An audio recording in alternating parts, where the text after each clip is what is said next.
Geeks and geekettes, ladies and gentlemen, boys and girls, comic fans from across the globe. It's time once again for Ask Chuck Dixon, where you get to ask me questions. You get my opinions, critiques, whatever you want. You send that question in, I'll answer it. And I think, as many of you longtime listeners realize, I'll answer your questions quite bluntly. Using my decades of experience as a well-known, world-renowned, well, I'd say award-winning, but I really haven't done that yet, writer of comic books, which is what I do for a living. Yes, I'm that Chuck Dixon. First of all, before we get into anything else, I know you get a lot of contact with me here. It's somewhat direct, but an even more direct contact with me would be at Discord at spinrack.io, where Graham Nolan and I pretty much hold court. We're part of SpinRack. We are SpinRack. SpinRack is a creator-owned, creator-driven multimedia company. We're getting into digital comics, print comics, games, digital collectibles, merchandise, all kinds of stuff to expand the audience for comics. It's Comics 3.0. And if you go to Discord, there's lots of places where you can talk to us. You can try your hand at doing artwork on some tryout scripts, which are available only on Discord, SpinRack at Discord. So head on over there. And if you're a wannabe writer, penciler, inker, letterer, colorist, we're there to offer our opinion on your work and guide you along. We've had some submissions so far that are very promising, some really cool stuff, some extraordinarily talented people out there, and we'd like you to be one of them. So why don't you go to Discord and sign up for spinrack.io. And I want to put out a Ask Chuck Dixon thank you to all of you who helped me out by sending in that panel I was talking about either last week or the week before. I'd like to thank Damian Field, Andrew Venables, Mark Charters, Ditko Kirby, that's not your real name, and last but never least, Dwayne Thomas. And this is the panel in question from Legends of the DC Universe number 6, script by Kelly Puckett. I always misquote this line. But it's basically Batman telling Dick Grayson to never trust Superman. He's not human, Dick. Never forget that. Okay. So thanks, guys, for supplying that panel that I talk about so often, but I can never find on my own. J. Haley Tang.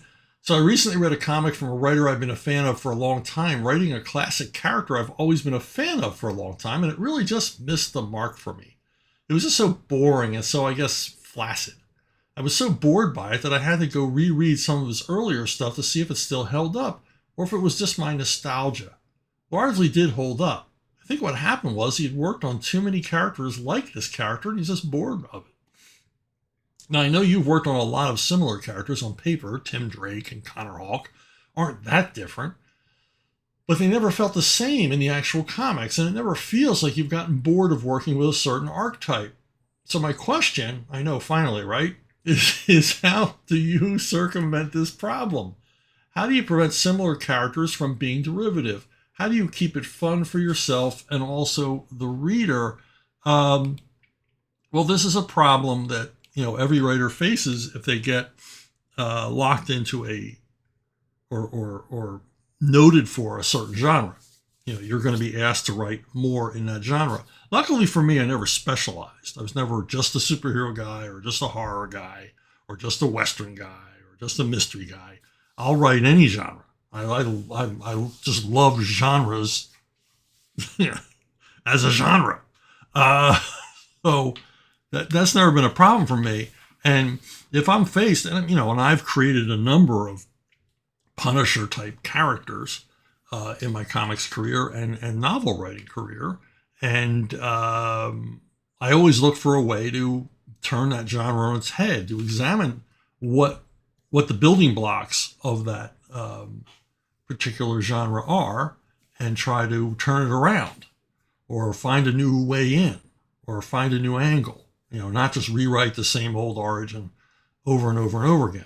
I mean, I'm currently creating a new character called Black Warrant for Arctoons, who's very much like a Punisher character, a masked vigilante character, but his origins and his motivations and everything else are quite different than Frank Castle's, as well as his targets and his modus operandi. He's not a Frank Castle knockoff. He's a different kind of cat. So, but mainly, I don't understand a writer writing something they're bored with. I would never want to write something I'm bored with. If I was bored, I know I wouldn't do my best job. I've turned down jobs because I'm like, I don't like this character. I don't care about this character. I can't get invested in this character.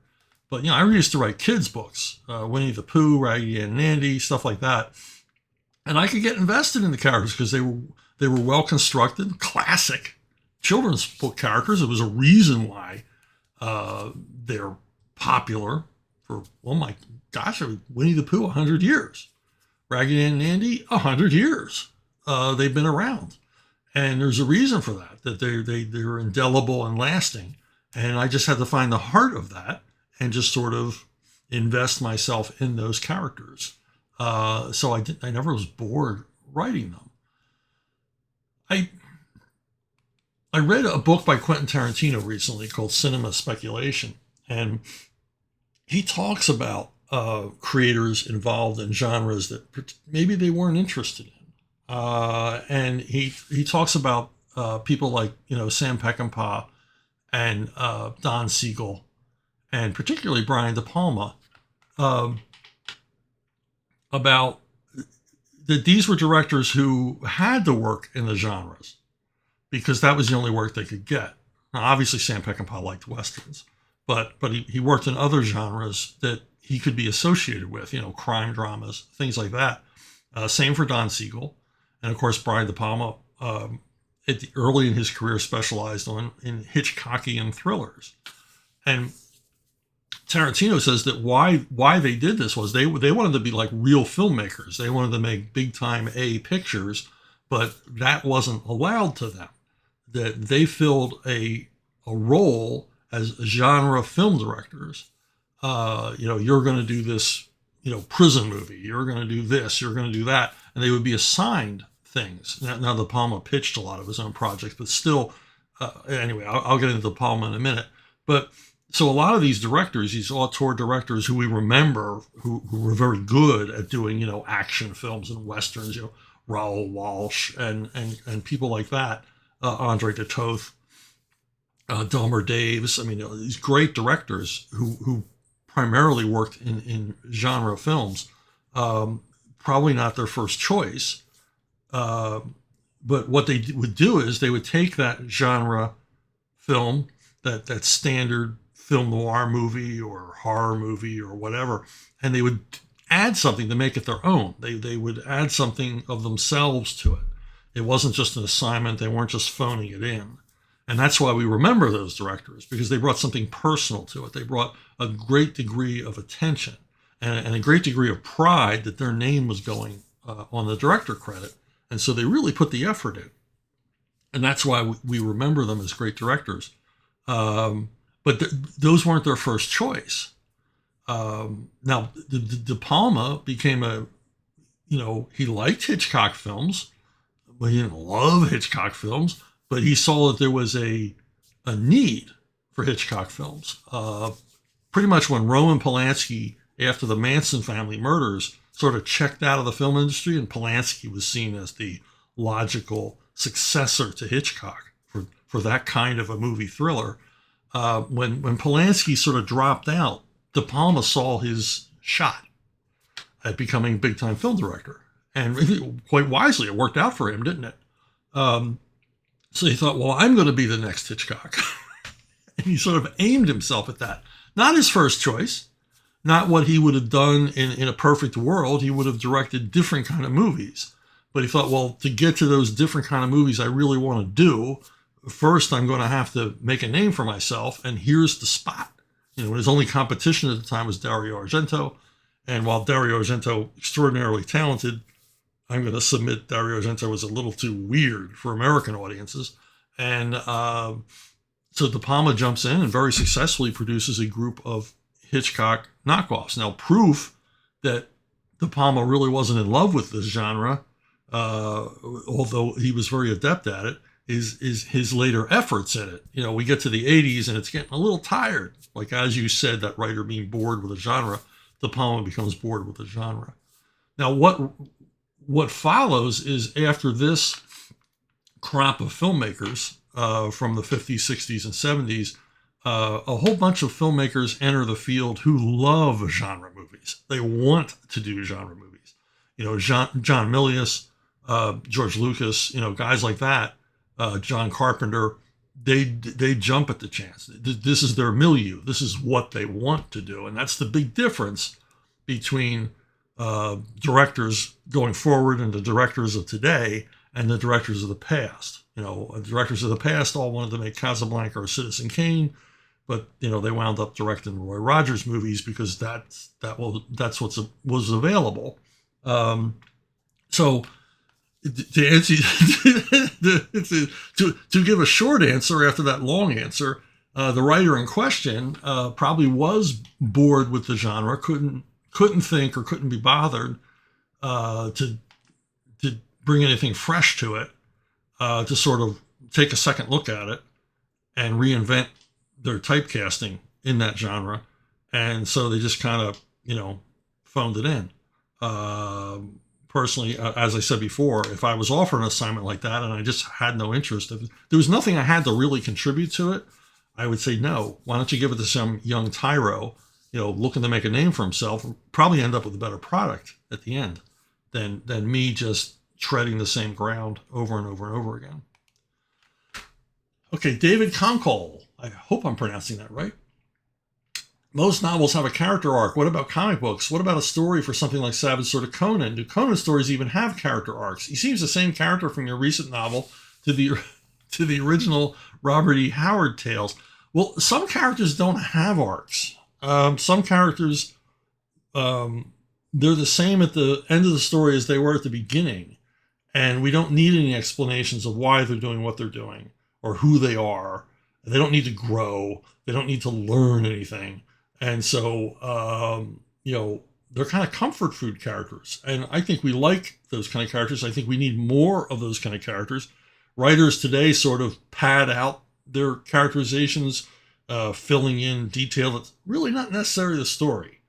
A character like Conan, if you don't understand who Conan is in the first 3 pages, the writer hasn't done his job. Conan is driven by greed. He's driven by lust. He's driven by all the 7 deadly sins. He's a negative male stereotype. He's a badass. He's undefeatable, and he's a clever guy, as well as being a big muscle-bound freak with a sword. So why would that character need to grow? He's already very, very interesting. No. I mean, what is a character arc? Groundhog Day is a film probably most of you have seen, and it's a perfect example of character arc. Bill Murray starts out as a complete prick at the beginning of the film, only cares about himself, yet he's smitten with Andie MacDowell. Although in classic romantic comedy formula, he has to earn that love. We don't really like him, which is unusual for a romantic comedy. We're supposed to like the characters who are falling in love. We don't really like him. We think he's funny, and we kind of understand why he is the way he is. He's in a job he really doesn't like, that he's probably overqualified for. He's certainly more talented than the work he's more qualified for a more talented position than the one he has. Frustrated in life. But he likes Andie MacDowell, and he wants to win her over. And Groundhog Day, because he gets to repeat the same day over and over again, he learns how to be the man that she would be attracted to. And he learns, as much as a Bill Murray character can learn, about compassion and caring about other people and things like that. And it's classic, and it's a classic reworking of the romantic comedy genre of the past, of Preston Sturges or Frank Capra or Ernst Lubitsch or any of these people, where the characters grow and learn and basically earn the love of the person that they're smitten with. And also we learn to like them. We certainly liked Bill Murray a lot more at the end of Groundhog Day than we did at the beginning. So he's had a distinct character arc. He has changed. Much like a movie I talk about quite often, Lady Eve, in which Barbara Stanwyck goes through like 3 different transformations in her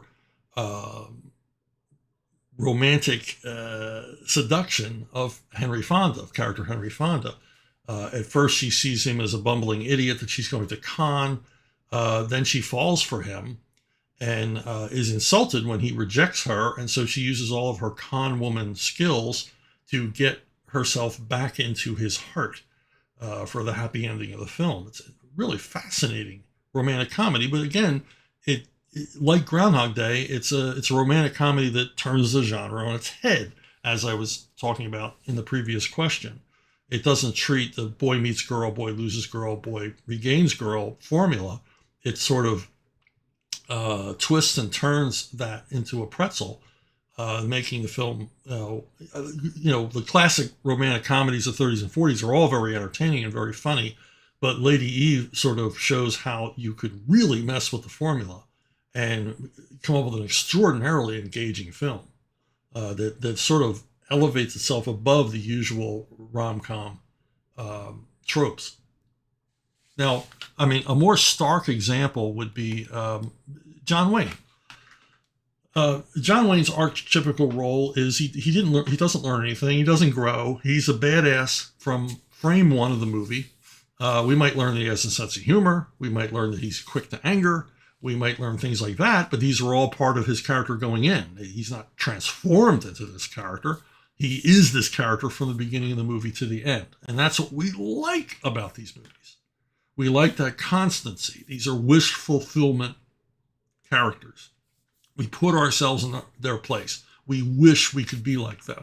I wish I could be as manly and tough and rough and plain spoken as John Wayne, and everybody fear and respect me. And that's what we want. But then we have a film like The Searchers, which has a definite character arc. In this movie, John Wayne plays a more nuanced, more deeply characterized character named Ethan Edwards, who is back from the Civil War, and he's lost everything.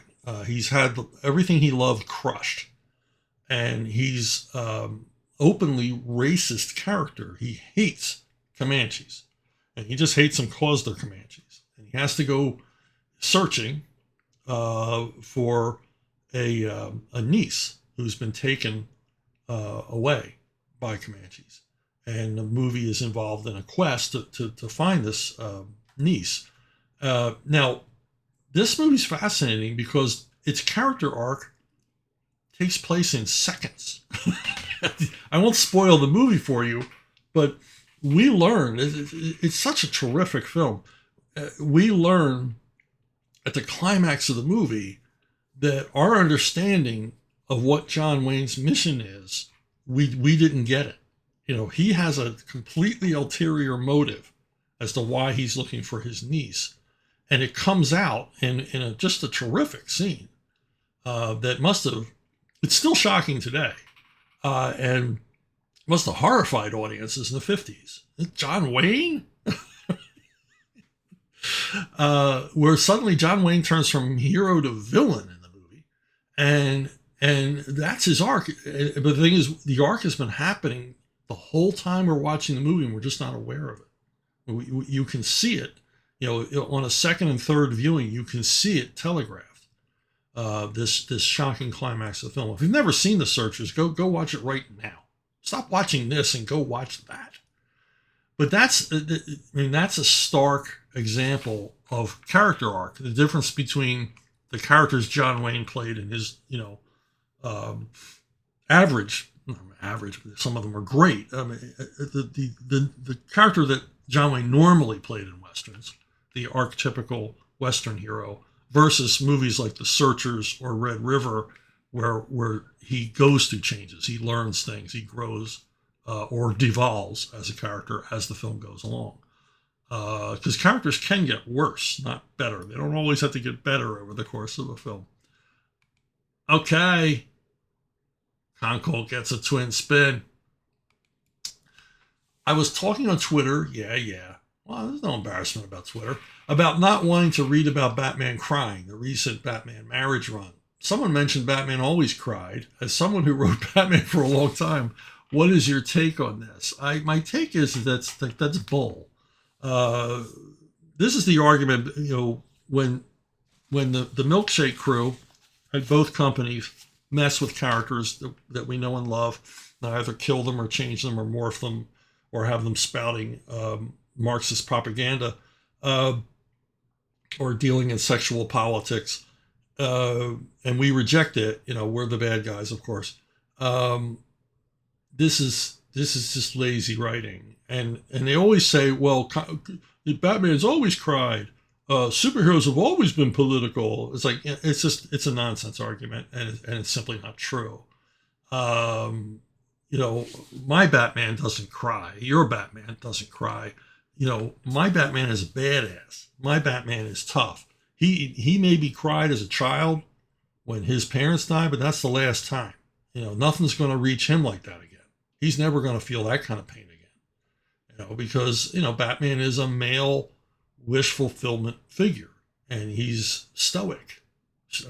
Stoic to the nth degree. So you're simply not going to have a weepy Batman. Who wants to read a weepy Batman? I don't want to read a weepy Batman any more than I want to read about a Batman who pees himself. These are lazy writers who can't think of how to write the character within the formula, within the framework of the character. And so they think they're being very, very clever by introducing new flaws and new dimensions that are not welcome to longtime readers like you and me. And when I say you and me, I'm talking to all of you, because you wouldn't be here if you wouldn't be asking Chuck Dixon questions if you love weepy Batman.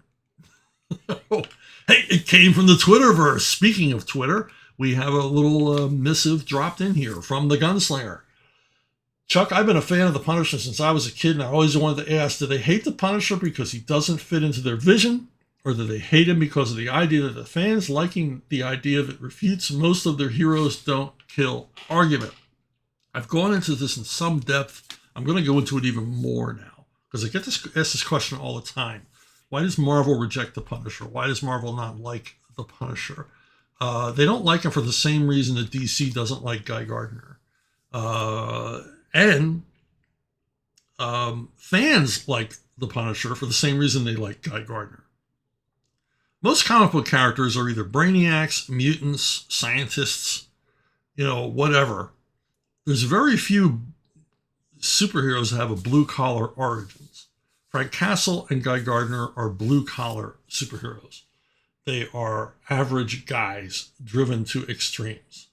And a lot of readers respond to that because a lot of readers aren't brainiacs, mutants, or scientists. They're driving a truck or stocking shelves or, working for a paycheck. And people respond to these characters because of those origins. And because they have blue-collar origins, when they're written correctly, they say stuff and do stuff that other comic book characters won't. They don't have the same mores, the same code. Now, as far as superheroes don't kill, Wolverine certainly kills. We see other comic book heroes, superheroes who kill. It's hard to believe Captain America didn't kill a lot of Nazis. He didn't take them all prisoner. This is a misnomer. To single out Frank Castle because he kills people, if that's their argument, it's not an accurate one. Now, I've mentioned this before, but I'm going to go into a little more detail about it. Like Frank Castle and Guy Gardner, Archie Bunker was created to be a villain, the bad guy. Archie Bunker was created to be the the butt of his own, but the butt of all the jokes.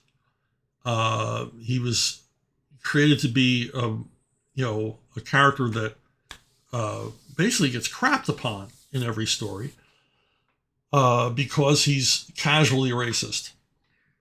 What do I mean by casually racist? Archie doesn't go to Klan rallies. He doesn't actively try to chase people of color out of his neighborhood. He doesn't do anything except spout off. And he holds some unfortunate stereotypes. So he's casually racist. He's not actively racist. And when confronted with his racism, he generally backs down.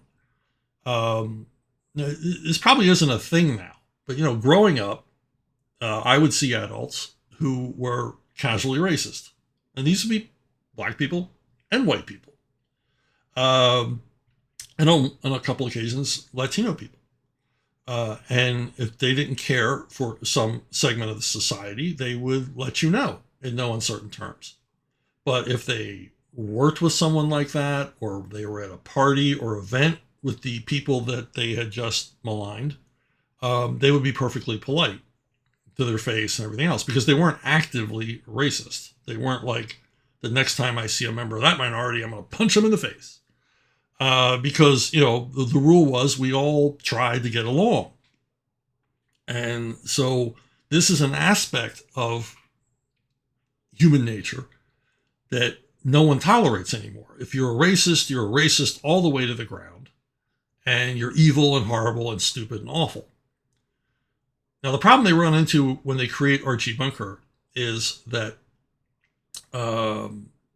he's a New Yorker, and he's a figure that the writers are familiar with. They've met people like this. They're New Yorkers, and they've met people from Brooklyn, from Queens, from the Bronx, from Staten Island, who are just like Archie Bunker, who might make, casually offensive remarks or hold unpopular opinions, unpopular to them. So they weren't going to write Archie the way they usually wrote bigots. Because when they usually wrote bigots, they were Southerners. And they were ignorant and stupid, and they had no character. They just hated black people, and that's all there was about them. They needed no further characterization other than to present them as idiots with no purpose in life other than to serve as a bête noire of American prejudice. And so they didn't need to delve any deeper, because none of these writers had ever met anybody from the South. So they didn't understand any of the nuances. They didn't understand that everybody below the Mason-Dixon line was not, a mouth-breathing hillbilly. And I can say this because I come from a long line of mouth-breathing hillbillies. So, so when they go to create Archie, they're going to be more true to the kind of blue-collar cab driver, construction worker, contractor that they may have met in life. And they're going to put things in Archie's mouth that are basically middle-class, common-sense phrasing. Well, lo and behold, the audience fell in love with this character. They were supposed to hate him. They were supposed to always laugh at him. And we did laugh at Archie, but we more often than not laughed at Meathead, who Meathead was speaking for the New York writers. But when he came across as a character, he came across as an idiot, a naif, someone with no experience in life who couldn't back up any of his arguments. And Archie always could. And Archie spoke like most of the audience watching, because most of this country used to be blue collar. And Archie was speaking for them. Now, every once in a while, he'd say some unfortunate racial slur or put forward some unfortunate racial stereotype. But in the main, he was making sense about things in the country, how the country was in decline, and you couldn't trust anybody, and the system wasn't working anymore, and the working man was put upon, and all the things about taxes and prices and all the things, and the audience related to these in a big way. And I'm certain that the writers were horrified that the American television audience took to this guy. He was one of them. And, they knew people like this, and they could relate to Archie more than any of the other characters on the show. And of course, CBS didn't waste any time merchandising. Even though they promoted a show where Archie was the villain, Archie was a bigot, Archie was an unreconstructed, Neanderthal, that did not stop CBS from licensing Archie's image to greeting card companies, T-shirt companies, bumper stickers, all the rest, in order to make they were going to, despite their being horrified at the results, they were going to make cash off of Archie. And Marvel did the same thing for a long time until, new people took over at Marvel, and they were just really, really just embarrassed about everything about the Punisher, particularly his audience. They didn't like the Punisher, and they didn't like the people who liked the Punisher. And I think really this all came to a head when our military and police began using the Punisher skull symbol on uniforms. I mean, literally painting it on the sides of armored personnel carriers and Bradley fighting machines in Iraq and things like that. And suddenly the public was seeing the Punisher skull symbol. Many of them for the first time, non-comic book readers didn't know what the symbol was, but here it was popping up everywhere on, car windows and things like that. And as I said, actually on military vehicles in Iraq. And, the cops are wearing the symbol. Ooh, our soldiers are wearing the symbol. Oh, boo, boo, boo. We don't like them. And so we don't like them. We don't like the Punisher readers. We're going to take the Punisher and we're going to mangle him. We're going to destroy him. We're going to do what no other entertainment company ever has done. We are going to purposely take one of our intellectual properties and tear it to the ground. And that's what they did. And it is for that reason. Any other lofty reason they give is BS. The main reason they wanted to get rid of the Punisher is because they hated the Punisher and they hate you for liking him. And it is that simple. Why else would they do what they did in such a ham-handed, Soviet-style deconstruction of an extremely popular fictional character? Who would do that? Why would they do it? They don't like you.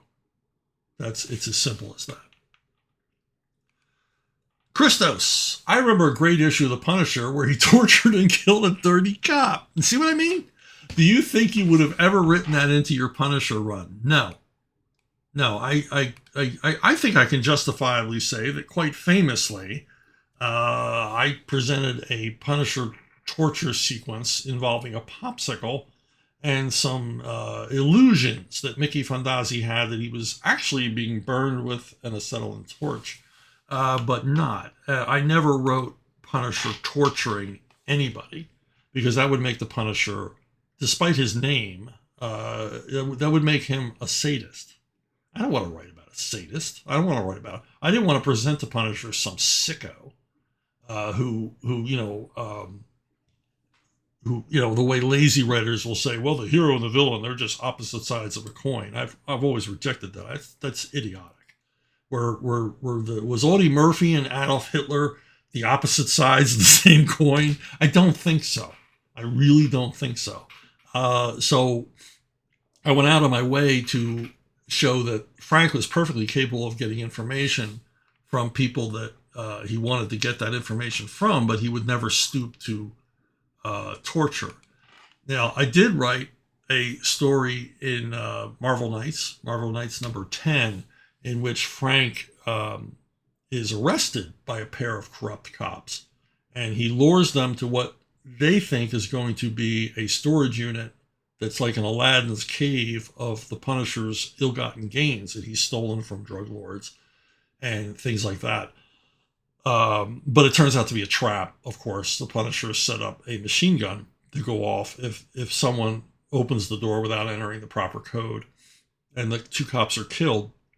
But even then, I didn't want to have Punisher kill police officers, so in the grand old fashion of the comics code, the two crooked cops die by their own machinations. Look up the old comics code. It actually says the villains, if the villains die, they have to die of their own machinations. They can't be directly killed by the hero. So I kind of drew the line at Punisher killing any kind of cops, even dirty ones. So, yeah, I would not write a scene where Punisher tortured anybody, let alone a crooked cop, no matter how much they may have deserved it. Ian Potash, where do you stand when it comes to killing characters you didn't create? Different creators, there's a lot of death in this episode. Different creators have different standards. Marv Wolfman said he wouldn't kill characters made before he was born. That's cool. And Mark Grunwald said he won't kill off characters made by other writers. Also cool. After initially creating the villain Scourge to do just that. Yeah, I mean, I killed Mr. Freeze, but I was editorially directed to kill Mr. Freeze. And I always thought, well, Mr. Freeze ever actually dead? And of course, then I brought him back. No, I would not kill a character someone else created unless I had long discussions with editorial about why this must happen. And also spoke to the creators of that character to get their opinion on what we're about to do. Yes, I did kill Oliver Queen. It was editorially directed. The creators of Oliver Queen were no longer with us. And it was understood by everybody, including my editors at DC, as well as the fans, that Ollie would be back someday. He's a comic book character. They're always going to come back. Now, from a creator standpoint, yeah, I was a little ticked at the way they killed Spoiler. They tortured her to death. Strongly implied she was raped as well. I thought, wow, I mean, she doesn't die like Bucky in an explosion. She's, very graphically depicted horrible death, a misogynistic death. And I thought, nobody talked to me about it. Nobody told me it was going to happen. I had to find out from fans. What do you think about Spoiler being killed? I'm like, what? So yeah, speaking as a creator, yeah, I don't like to see my stuff killed. But I've had DC in particular has killed dozens of my characters. They killed nearly every Nightwing villain I ever created, which I kind of take personally. So Marv and Mark, yeah, I would follow those rules. It's just courtesy. Aiden Belcher, could you describe the concept of the illusion of change a little bit more? How do you make things interesting and create real stakes while acknowledging that nothing in the established status quo can actually change? I'm sure that it's a difficult thing to do in a story with an established character, so I was curious how you were able to do it so well and what your thought process was when writing this in mind. Well, it's as simple as you got to convince the reader that we made it this time. We're killing Superman. He's going to be dead. He's never coming back. Forget about Clark Kent. You're never going to see him again. And you have to absolutely convince them. And, and the best way to do this is, epic story, set it up right and just go to town, with a crew of talented creators, as they did when they killed Death of Superman. This is a freaking epic story. No matter how cynical you are, you had to be touched by this story. And of course, Superman was long history of misleading and quote unquote imaginary tales and, what ifs and all the rest of it. So this is just one more. The Death of Superman so perfectly fits into the Superman milieu that it was accepted by everybody as, an earnest attempt to do a super dramatic story. And then, of course, the resolution of it and his return, handled by the same group of extraordinarily talented pros, people who really gave a crap. So it was all good. Now, how do you create the illusion of change? You raise the stakes.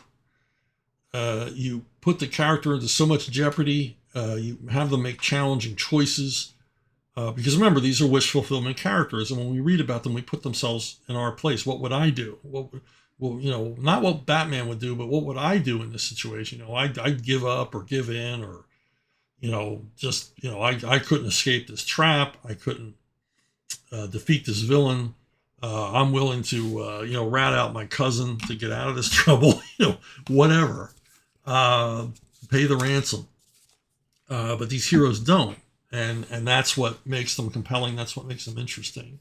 Because every time they leave the house or the cave, they could die. Just like a police officer saying goodbye to his family might be for the last time. And even though the characters have been around for years and years and years and years and years, it's the writer's job to make you believe that they are still at risk of either losing their own life or losing something important to them. I remember when on Miami Vice, when Sonny Crockett's car got blown up, the car we had all fallen in love with for like 3 seasons suddenly explodes, mostly because it was a oh man, I forget what kind of car it was. It was an Italian import car, and it was phony. It was a Ferrari. It was a phony Ferrari. It was actually snapped on a Ferrari body. I'm really getting into the weeds here, but who cares? It's my show. It was a Ferrari body snapped onto an American chassis. And Ferrari was very upset that they weren't using a licensed Ferrari and demanded that it be taken out of the show. And the people who were making the show thought, well, let's blow it up. And it was shocking. It was like you lost a friend. It was like they shot trigger. And we loved this car, and they just blew it up. That's illusion of change. Nothing really changed. Sonny just got another car. But he lost something. And that sort of adds gravity to a character when they lose something. I mean, when Jason Todd died, it added gravity to Batman. There were real stakes now. Robin's died before in the book. It wasn't exactly a new idea, but each time something like that happens, it adds stakes to the character. It makes you more concerned with them. Now, when I was a kid, I read Fantastic Four number 20, in which they faced a Molecule Man. Now, I'm just a kid, and there's no Diamond previews. The only way you knew what comics were out was you went to the newsstand and whatever was there was there. You didn't know what was coming. You didn't know if your favorite comic was canceled. You'd never see it again, right? There was nobody to tell you what comics were coming out 3 months from now. So every issue of every comic you read could be the last. And you knew that as a kid. So the Fantastic Four are up against Molecule Man, and Molecule Man can, as his name suggests, manipulate molecules. He manipulate all matter on a molecular level at will with his funny little wand. Now, it's a silly character, but to me as a kid, he was terrifying. This guy affects the atomic structure of everything in the universe. It means just whatever he wants to have happen, he can make happen. How in the hell are the Fantastic Four going to defeat this guy? He's going to kill them, right? They're going to die trying to defeat this guy. This is impossible.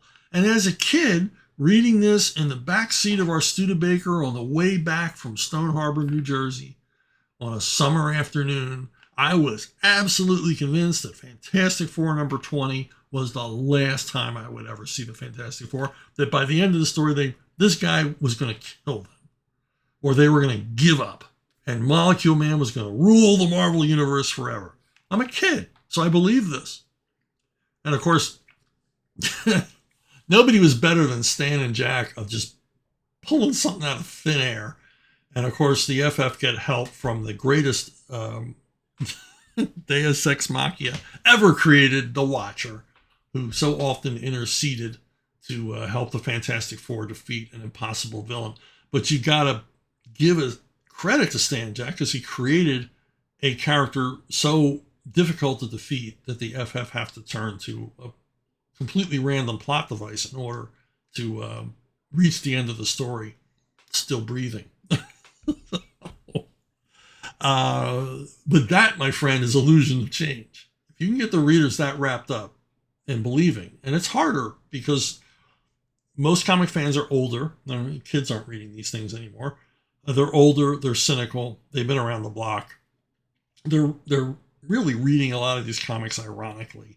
So it gets harder and harder to convince this hard-hearted crew that the stuff you're showing them is really happening and really going to affect change. But illusion of change is, you make things tough for the hero, but in the end, everything goes back to the status quo because he's going to be around another 100 years. You can't be messing with that continuity. David Jordan. I recently read the miniseries and was laughing at, he's talking about Cyber Rats here. I don't know why I cut off the beginning of this. I recently read the miniseries Cyber Rats and was laughing at how it was a big roast of Coca-Cola. Do you actually dislike it, or was it just a satire on our love of sugar waters with no actual benefits? Well, Cyber Rats was a miniseries back in the day, and I had read a book called The Cola Wars, and it was about basically Coca-Cola's 100-year-long fight, more than 100-year-long fight, to be unique, to monopolize the cola market. And the things they would do, even up into the 70s, and probably still do it today, they did some really vile business practices, whisper campaigns, a lot of times involving race, to discourage competition. They had a whisper campaign when Pepsi was first introduced. And Pepsi, again, I'm going to get geeky, but it's my show. Pepsi used to use reused beer bottles. They would buy beer bottles, this was recycling before they had a word for it. This is in the 1920s. Pepsi would buy used beer bottles, 12-ounce beer bottles, and then put their Pepsi Cola in there and sell it for a nickel. That was 12 ounces of Pepsi versus 6 ounces of Coke for a nickel. So for a nickel, you were getting twice as much of the same similarly tasting product. So Pepsi began to rise in market share. And Coca-Cola responded to this with a whisper campaign implying that only black people drank Pepsi Cola because they were cheap. And Pepsi Cola was really an inferior product and not really good enough for white people. And this successfully drove Pepsi Cola's market share down because people didn't want to be associated with it because, well, that was the world then. And Pepsi would employ those kind of tactics into the 70s and 80s to discourage any kind of competition, sometimes from regional cola bottlers. But the Cyber Rats, which were sort of an adjunct of Robin's Pocket Universe, they go to war against the two major soda companies that are fighting one another in the DC universe. The two fictional. I remember there was Soda Cola, and I cannot remember the rival soda company made. So Soda Cola was created by the Superman guys at the time, and I created the rival. It was Burpsy Cola or something like that, something like Pepsi Cola. But that was fun stuff. That was fun stuff. Ofe, so excited for your upcoming work in the Rippaverse. Any little tidbits or info you can share on the story of Alpha Core for your loyal channel viewers? Will there be a foil cover? Foil covers are out of my purview, but yes, I am writing for the Rippaverse and having a good time. I've written my second project for them. These will be a pair. Each of these, Alpha Core and the new project, whose name I cannot reveal yet, are both 90-page graphic novels, both drawn by the same artist. I also can't name him. Eric wants to be the one to name the artist. And it's not Graham Nolan, as so many people have guessed, but it's a big name, jaw-dropping guy you know. You're going to go, what? Be sitting down when Eric tells you who the artist is. And the art on Alpha Core is all completed. I was just looking at lettering and lettered and colored pages just last week. So what can I tell you about it? These are the superhero cops of Flora Spark, the fictional Texas town where most of the Rippaverse action happens. And these cops, they've got superpowers. They've got their own basic division. And the story is it's very much an action superhero story. But it has a lot of police procedural elements. There are homicides. There's a strong heist element. and lots of intrigue, and these super characters have to use their detective skills, and that's part of the story. Is that the Florida Spark PD see these guys as sort of, if the SWAT team fails calling these guys, they see them as a blunt force object as opposed to real cops. And Alpha Corps is out to prove that we are cops in every way, including investigation skills. We're not to be trifled with. We're not to be put down. We're not just to be used as a sledgehammer when all else fails. We're real cops, and we want to be involved in crime fighting in every way. So that's kind of at the core of Alpha Corps. But I introduce a whole lot of new villains, some new ancillary characters, and this is the most fun, and Eric lets me go wild with it. I get to play in the world building of the Rippaverse, creating, things that will be around, establishing things like street names and place names, and county names and businesses and things like that. Same thing Eric is doing over on ISOM, but I'm getting to play too. And I'm always surprised when someone creates something like this, as Eric has created this entire universe of superheroes. I'm always surprised when someone's as generous as he is to let me come in and fool around in their playground. Move the equipment around and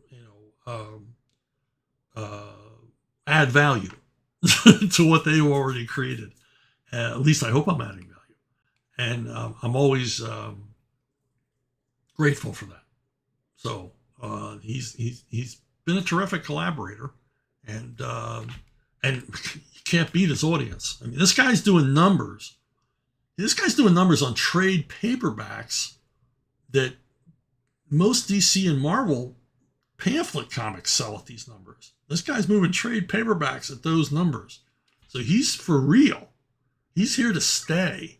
He has an extraordinarily loyal and growing audience, and I want to help him grow that audience, and I want to, bring whatever I can to help make this happen.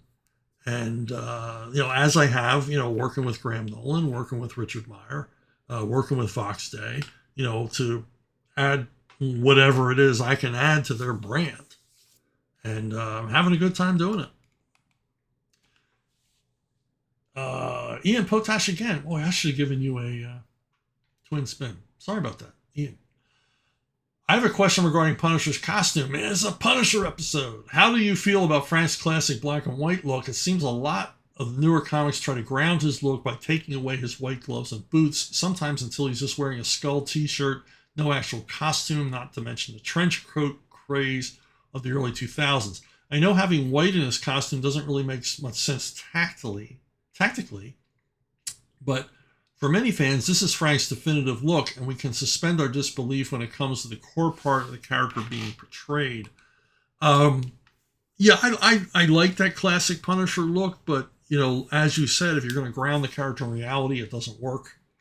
And I kind of go with, back in the day, when I was first breaking into comics, the guy to beat in my mind, my main rival in the comic book writing profession was Mike Barron. And a lot of writers felt that way. You talk about Alan Moore, you can talk about Frank Miller, but Mike was there every month with just amazing stuff. And, great ideas, terrific characterizations, and all the rest of it. He seemed to be writing comics that kids can enjoy, but grown-ups as well. There was depth there. And also he was one of the few comic writers at the time writing cinematically. And that's what I wanted to do. Those were my kind of comics. That was pure comics. That's what I wanted to write.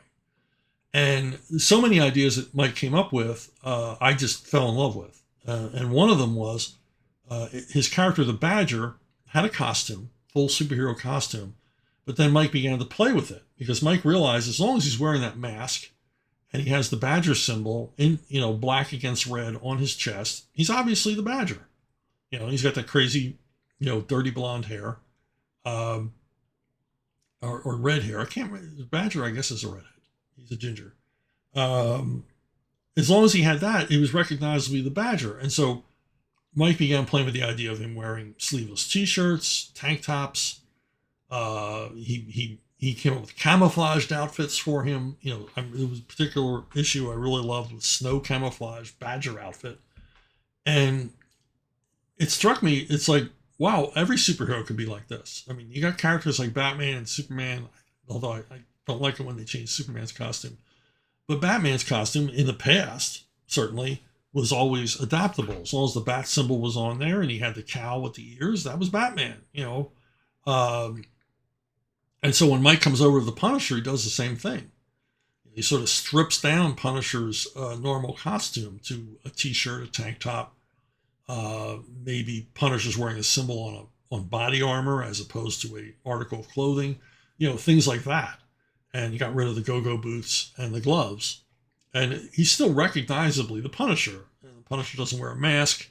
He's sort of a roughly handsome Italian-looking guy. So as long as that's what you draw, that's Frank Castle. And I like that idea as well. So when I wrote the Punisher, I sort of dressed him down. Took away the normal Punisher costume, and most readers don't even notice it or didn't notice it at the time that we were monkeying with the look. But he's black with a white skull on his chest. I mean, what more do you need? The dark clothing and the white contrast. And I like the idea. Maybe it was Frank Miller came up with the idea of why Batman had the bat symbol. Maybe it's not, because he didn't like the yellow oval. That gave the criminals something to aim at. And of course, with Frank, he's giving them the Punisher symbol to aim at, and he's always wearing body armor. So he's forcing them to aim at his most fortified part of his body, which, doesn't make sense in real life, but in comic book sense, that's perfect logic and cool, that this guy knows he's going to get shot at. And this is the precaution he's taking. It's like, aim here, buddy. It'll hurt less. It'll still hurt, but it'll hurt less. Impact Talent. First, I want to thank you for your work on Nightwing with Scott McDaniel. No need to thank me. It was a holiday, every issue. Is there any Marvel or DC characters you wish you had worked on? Are there any characters that you were a fan of but wouldn't want to work on? I always answer this question with, I would love to do a long run on Fantastic Four with Graham Nolan. You've heard this a million times. I'm not going to say any more. Hawk and the Dove is a pair of characters at DC I pitched a couple of times. I had a take on them that was a little bit different. It didn't break the formula. Sort of reintroduced the characters in a new way to a new audience, and I thought, I would like a shot at Hawk and the Dove. I found it was, I liked it when Ditko and then eventually Joe Kane did it, but I had a different take on how to present it, and I'm not going to say it now because it was very high concept. I'm not going to give anything away here, but those are, there's a lot of characters I wish I'd had a shot at or would have been interested in having a shot at. But these are two that I can think of. Plastic Man is a character I just have no desire to write because I love Plastic Man, but I only love Plastic Man when Jack Cole does him. And, I've had people I know, people I respect, people I admire, their talent have taken on Plastic Man, including Kyle Baker and Hilary Barta. But I think even they would admit that their Plastic Man couldn't hold a candle to the original Jack Cole creation.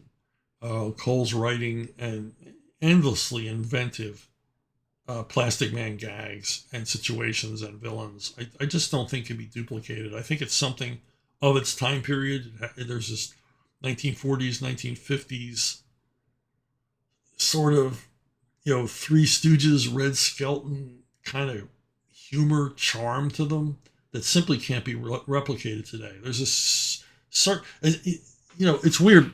Plastic Man was generally a humor strip, but the crimes were real. It was like the Thin Man, where it's humor, it's once over lightly, but the crimes are very real. The crimes, there's stakes. There's something at risk in the story, and the bad guys are really bad guys with terrible motives. But Plastic Man defeats them, as I said, through an endless series of Plastic Man gags. You never know what in the room is going to be Plastic Man. Is it the chair they're sitting in? The table they're playing cards at is going to turn into Plastic Man. And yeah, for a humor strip, and they could get away with that in the 40s and 50s. And, it's like an Abbott and Costello movies where they were in danger. They really were in danger. The bad guys were really bad guys. They weren't comic villains. They weren't the funny ones. It was Bud and Lou who had to do whatever they could to escape from that situation. And Plastic Man and Woozy are much the same way. And I just think we've kind of just lost that era. It would be very hard to recapture it. I wouldn't want to be assigned Plastic Man for that reason. Danny Brown, just finished reading the 6-issue trade of El Cazador. Great stuff. Since you may never get the chance to finish the story, does Lady Sin get her revenge, or does Blackjack rule the open sea? I was going to do a second volume of this through Hyperion, Disney's publishers. We had an artist lined up. Everything else, we could do another trade. And the Disney people, I think their average age was about 18 when the editors... They informed me that they couldn't see that there was anywhere for this story to go. I was like, I don't know how you can see that because I haven't pitched anything. I haven't told you what I was going to do next. And what I was going to do next was Lady Sin and the English pirate, whose name I can't remember. They team up, obviously, at the end of the 6 issues. And they have to free a prisoner held on an island, very much a Man in the Iron Mask kind of thing. Free a prisoner held on an island run by Jesuits. And the Jesuits are sailing the 7 seas, sailing the Spanish Main in a ship, a black ship with black sails that is basically a floating inquisition. And they're going to different Caribbean islands and looking for heathens and unbelievers and heretics. And this is who Lady Sin runs into and has to deal with. And that's why at the end of issue 6, she asks the English pirate, do you speak any Latin? So it also involved a lost book of the Bible. I mean, it was just a wild and crazy pirate story. The thing with pirate stories is, they can get boring if they're all just looking for treasure, depending on what that treasure is. And I thought, wow, a treasure hunting story with pirates looking for a lost book of the Bible, a suppressed next volume, the next book in the trilogy, as it were. I thought that would be interesting. So that's where the series was going, and we didn't get there. Okay, at WTK6069 says, Chuck, if you were written into a Bark-style duck story, would you be called Duck Chickson? I certainly hope so. I would be very disappointed if I were not. So, hey, if you want to contact me with questions like that, or ones that are even deeper, like so many of the questions were this week, great bunch of questions, by the way, folks. You can send those questions, suggestions, whatever, to BrunoBookstore@gmail.com, BrunoBookstore@gmail.com. It's the most direct way to reach me. I obsessively check that email a number of times a day. While I have you, if you're still here, my Conan novel, the readers seem to like it. It's getting great reviews. It's selling briskly. You can go to Archhaven and get it. If you get the paperback from Archhaven, you also get a free ebook version, or you can just go to Amazon and have your friendly Amazon driver drop it off at your door tomorrow. So check out Siege of the Black Citadel. I've written the second and third one. The second one should be announced soon. It is called Caravan of the Damned. And that's it for me this week. I'd like to thank you all for watching. Thank you all for listening, subscribing, liking. If you haven't subscribed, please subscribe. YouTube's been taking away some of my subscribers. Some people say it's their policy. Some people say it's shadow banning. Some people saying it's dirty work at the crossroads. But for whatever reason, if I can grow my subscription list, and it has been growing briskly thanks to you people, if I can grow it more, that means more people can find this channel, more people can watch this channel. I really think there's about maybe 10 or 15,000 more comic fans out there who would like to know about this channel If only I could reach out to them. And you can help me do that by liking and subscribing and telling your friends. Why not? Share the link. So that's it for me. I will see you all down the road.